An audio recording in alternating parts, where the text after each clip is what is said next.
Halo semuanya, Sawadee-krap. Kembali kita update terkait dengan perkembangan kasus Brigadir Joshua. Kita akan bahas lebih fokus adalah ke saksi Daden yang merupakan ajudan pribadi dari Verdi Sambo. Aku lihat komentar kalian banyak sekali yang kesel dan juga kayaknya gemes gitu ya sama Daden ya. Karena ada pernyataan yang sangat bertolak belakang dengan saksi lainnya. Misalnya adalah dengan Reza, adik kandung dari Brigadir Joshua.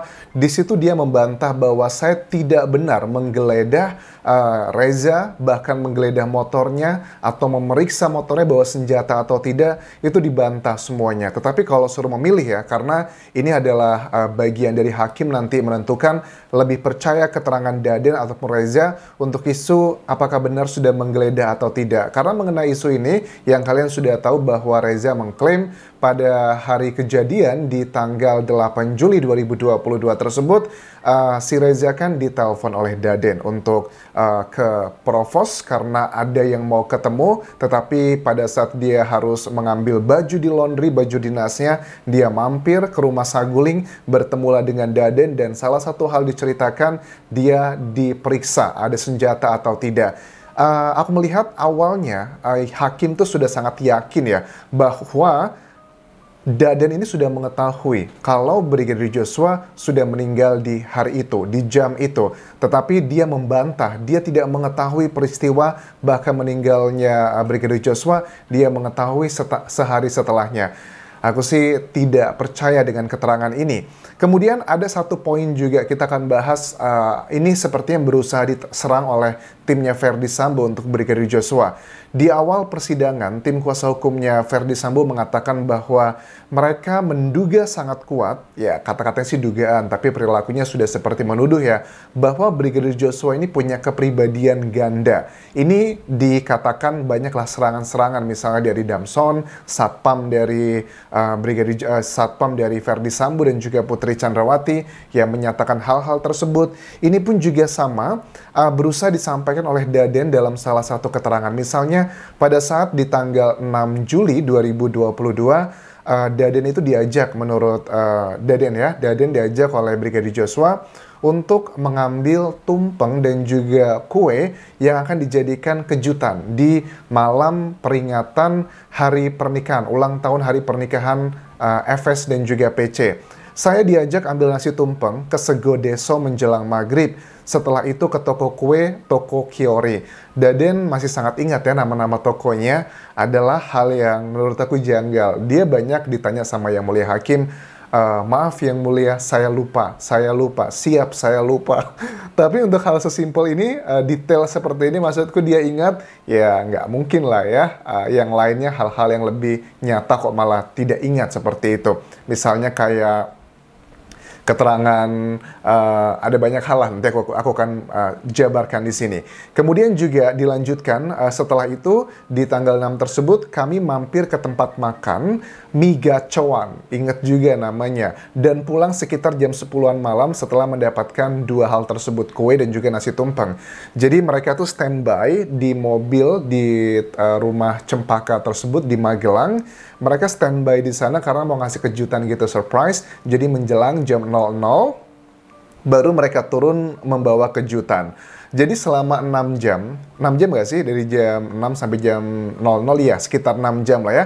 Jam 6 sampai 12 malam si Daden tuh selalu bersama Joshua, dan dari percakapannya tidak terlihat kayak kecanggungan. Artinya ya nggak tahu ya, namanya juga di Indonesia kan kadang tidak terbiasa menyampaikan apa yang berada di dalam isi hati. Kalau buat aku pribadi, kalau aku tidak suka sama orang, aku tidak akan mungkin lama-lama sama dia. 6 jam, 1 jam aja udah berat banget, akan aku akhiri. Tetapi kan kalau seandainya keterangan Daden ini benar ya, bahwa si Brigadir Joshua itu ya mengajak dia untuk melakukan semuanya, artinya si Daden dan juga Brigadir Joshua tidak ada permasalahan yang cukup berarti digambarkan dalam peristiwa ini.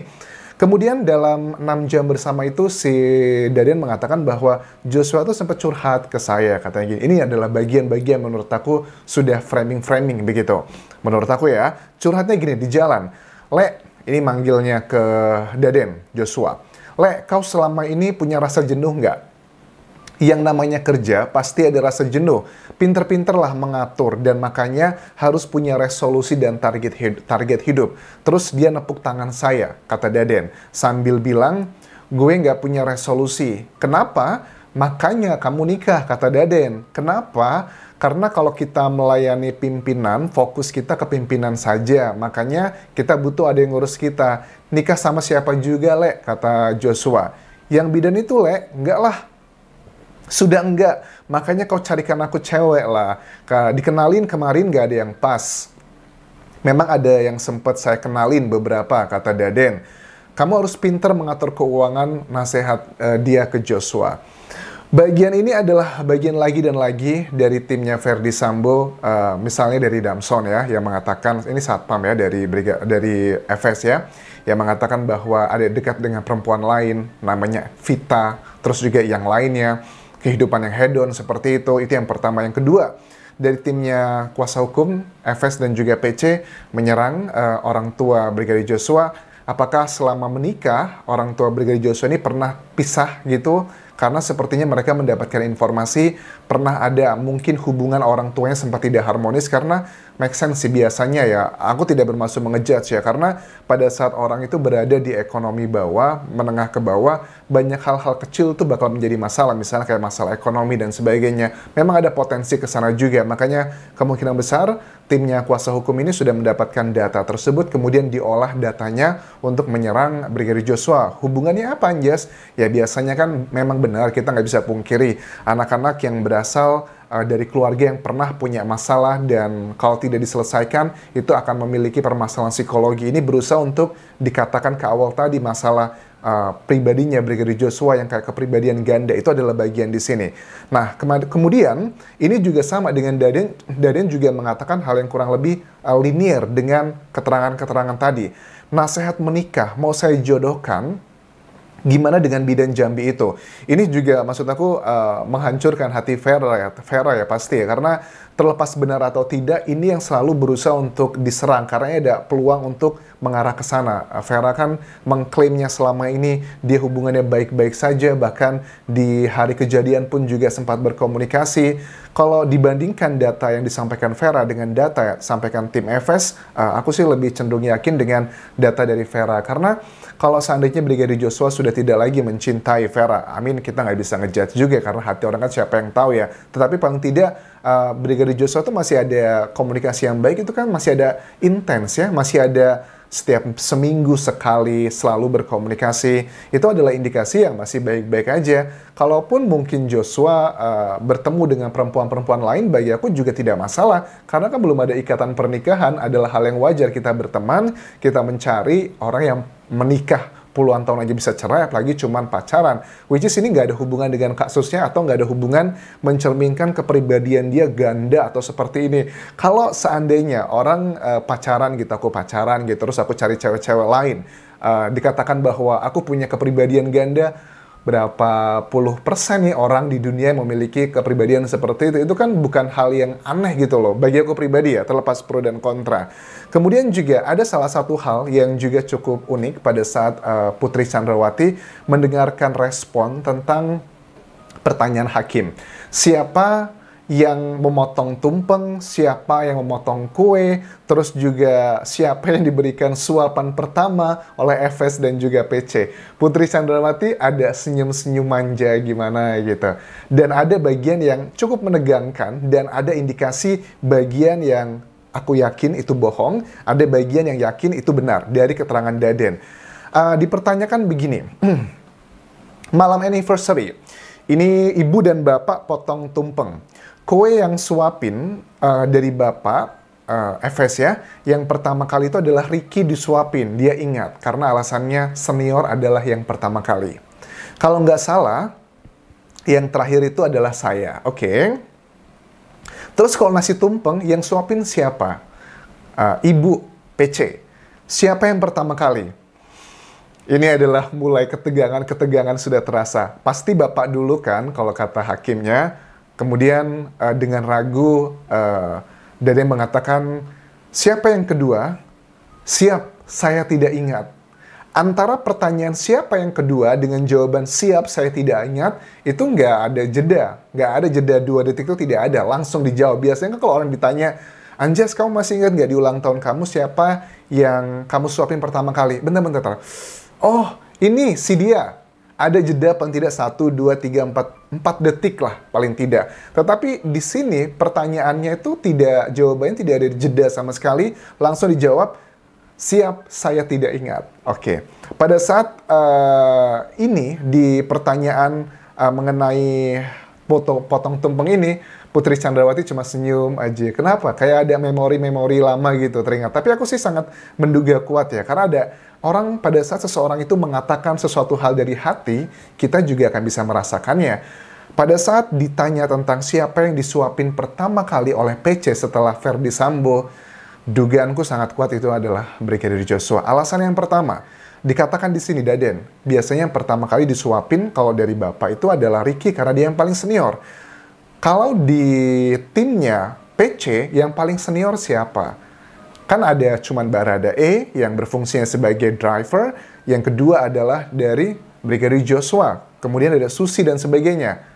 Ya sebenarnya ada lain lagi ya, senior ya. Tetapi kan secara ajudan yang posisinya lebih tinggi lah ya jabatannya, yaitu menurut aku secara senioritas dibandingkan Baradae, ya pasti Joshua. Bagaimana mencari tahunya? Gampang sih, tinggal tanya aja sama Baradae siapa yang disuapin pertama kali saksi yang lainnya. Itu juga bisa menjadi indikasi. Pertanyaan-pertanyaan hakim ini terkesannya simpel gitu, remeh-temeh. Tetapi dari hal-hal kecil ini justru akan menjadikan petunjuk untuk mencari tahu motif sebenarnya.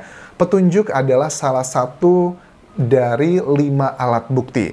Keterangan saksi, keterangan ahli, keterangan terdakwa, petunjuk, dan juga surat. Itu adalah petunjuk. Ada juga bisa gabungan di antara 2 alat bukti tadi. Setelah selesai acara surprise-nya tersebut, pengawal kembali ke penginapan masing-masing. Oke, pengawal ini tidak semua sepertinya, karena kalau kita tangkapkan Joshua sepertinya juga tinggal di rumah situ, karena ada ruangan khusus untuk para ADC, ajudan ya, di lantai 1 tersebut. Pengawal kembali ke penginapan masing-masing setelah perayaan di dini hari 6 Juli tersebut, dan total yang menghadiri itu adalah 8 orang saja, plus dengan PC dan juga FS. Kebohongan-kebohongan Daden menurut aku akan segera terungkap sih. Dan juga mudah-mudahan ya bisa menjadi pelajaran bagi masyarakat. Mereka ini kan pada saat disumpah memberikan keterangan, harusnya sudah sadar ada konsekuensi hukum kalau mereka berbohong begitu. Jadi menurut kalian apakah Daden ini 100% bohong ataukah hanya 80% aja bohongnya? Kalau menurut aku sih Daden ini ada 60% kebenaran untuk peristiwa-peristiwa yang tidak memberatkan FS dan juga PC, tetapi ada bagian-bagian yang dihapus dengan kata-kata tidak ingat atau lupa jika itu memberatkan FS dan juga PC. Jadi dia juga mencari amannya maunya dari semuanya, dari timnya FS PC dan juga secara hukum. Tetapi menurut aku sangat yakin sekali ada sesuatu hal yang sedang disembunyikan di sini, dan kita yakin Yang Mulia Hakim dan juga Jaksa Penuntut Umum harusnya lebih jeli dan juga cermat dalam melihat kasus ini, apalagi untuk mencari motif yang sebenarnya. Terima kasih sudah menonton, dan terakhir, please teman-teman, jangan lupa subscribe channel YouTube ini, karena baru sekitar 34% para penonton yang sudah pencet tombol subscribe-nya. Mudah-mudahan yang lain segera pencet tombol subscribe, biar aku semakin semangat untuk mengawal kasus dari Brigadir Joshua ini yang sangat melelahkan. Ini masih setengah jalan menurut aku, karena masih akan ada banyak lagi perdebatan-perdebatan dan juga drama-drama di saksi-saksi peristiwa ini. Terakhir, jangan lupa follow Instagram dan juga Facebook pageku di Anjasa Sumara, karena aku sering live juga di kedua akun tersebut. Terima kasih sudah menonton. See you di video berikutnya. Kita akan bahas saksi peristiwa lainnya. Ada Susi, ada driver, dan masih banyak lainnya. Kapun kerap semuanya. Bye-bye.